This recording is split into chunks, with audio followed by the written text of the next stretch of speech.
இன்றைக்கி குடல் குழம்பு எப்படி பண்ணலாங்கிறத பார்க்கலாம். இது இட்லி, தோசை, சப்பாத்தி, பூரி அப்புறம் ரைஸ்க்கு கூட ரொம்ப நல்லாயிருக்கும். வாங்க இப்போ எப்படி பண்ணலாங்கிறத பார்க்கலாம்.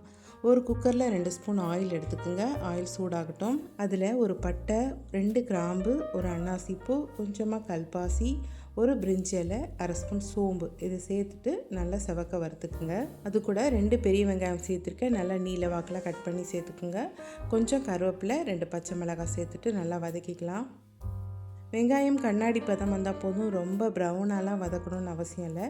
இப்போ இந்த அளவுக்கு வந்துருச்சு. இப்போ இஞ்சி பூண்டு பேஸ்ட்டு சேர்த்துக்கலாம். இப்போ இஞ்சி பூண்டு பேஸ்ட்டு 2 ஸ்பூன் எடுத்துருக்கேன். அதை அது கூட சேர்த்துக்குங்க.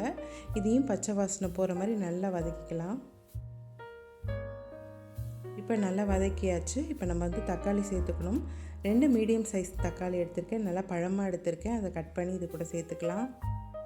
தக்காளி வதங்கிறதுக்கு கொஞ்சமாக உப்பு சேர்த்துக்கலாம். உப்பு சேர்த்து வதக்கணும்னா சீக்கிரமாக வதங்கிடும். இப்போ தக்காளி நல்லா வதக்கிட்டோம். நல்லா எண்ணெய் பிரிஞ்சு வர அளவுக்கு நல்லா வதக்கிடுங்க. இப்போ பார்த்தீங்கன்னா தெரியும், நல்லா எண்ணெய் பிரிஞ்சு வந்துருச்சு. இந்த டைமில் நம்ம க்ளீன் பண்ணி வச்சுருக்க அந்த குடலை அது கூட சேர்த்துக்கலாம். தக்காளி வெங்காயத்தோடு சேர்த்து நல்லா குடலை வதக்கி விடணுங்க. அப்போ தான் டேஸ்ட் நல்லாயிருக்கும். இப்போ குக்கரை மூடிட்டு வெயிட் போடாமல் ஒரு 5 மினிட்ஸ் லோ ஃப்ளேம்லேயே வச்சு அதுக்கப்புறம் ஓப்பன் பண்ணி பார்த்தீங்கன்னா நிறைய தண்ணி விட்டுருக்கோம். நம்ம தண்ணி சேர்க்கவே இல்லை, இருந்தாலும் இவ்வளோ தண்ணி விட்டுருக்கு பாருங்கள். இப்போ மசாலா பொடியெலாம் சேர்த்துக்கலாம். மிளகாய்த்தூள் 1 ஸ்பூன், மல்லித்தூள் 2 ஸ்பூன், குழம்பு மிளகாய்த்தூள் 2 ஸ்பூன், கரம் மசாலா 1/2 ஸ்பூன், மஞ்சப்பொடி 1/4 ஸ்பூன் சேர்த்துக்குங்க. அது கூட தேவையான அளவுக்கு உப்பையும் சேர்த்துக்குங்க. உங்கள்கிட்ட குழம்பு மிளகாய்த்தூள் இல்லைன்னா மிளகு, ஜீரகம், சோம்பு எல்லாத்துலேயும் 1/4 ஸ்பூன் எடுத்துகிட்டு நல்லா வறுத்துட்டு இது கூட சேர்த்துக்குங்க. மசாலா பொடியெலாம் சேர்த்ததுக்கப்புறம் நல்லா வதக்கி விட்டுருங்க. இப்போ ஒரு தேங்காய் பேஸ்ட் அரைக்கணுங்க. அதுக்கு அரை மூடி தேங்காயில் 1 ஸ்பூன் சோம்பு சேர்த்துக்குங்க, 1 ஸ்பூன் கசகசா சேர்த்துக்குங்க, கொஞ்சமாக தண்ணி சேர்த்துட்டு நல்லா பேஸ்ட் மாதிரி அரைச்சிக்குங்க. அரைச்ச பேஸ்ட்டை இப்போ குழம்புல சேர்த்துக்கலாம்.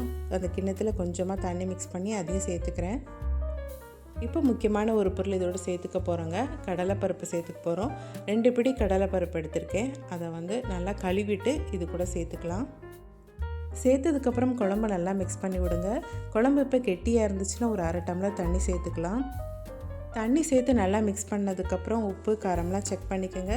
செக் பண்ணிவிட்டு குக்கரை மூடிட்டு விசில் போட்டு 5லேருந்து ஒரு 8 விசில் வரைக்கும் விடலாங்க.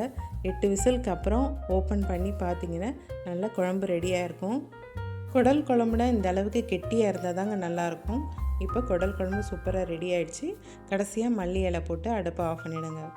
இந்த குடல் குழம்பு இட்லி, தோசை, சப்பாத்தி, ரைஸ் எல்லாத்துக்குமே நல்லாயிருக்குங்க. ட்ரை பண்ணி பாருங்கள். வீடியோ பிடிச்சிருந்தா லைக் பண்ணுங்கள், சப்ஸ்கிரைப் பண்ணிக்கோங்க. அடுத்த வீடியோவில் பார்க்கலாம். பாய்.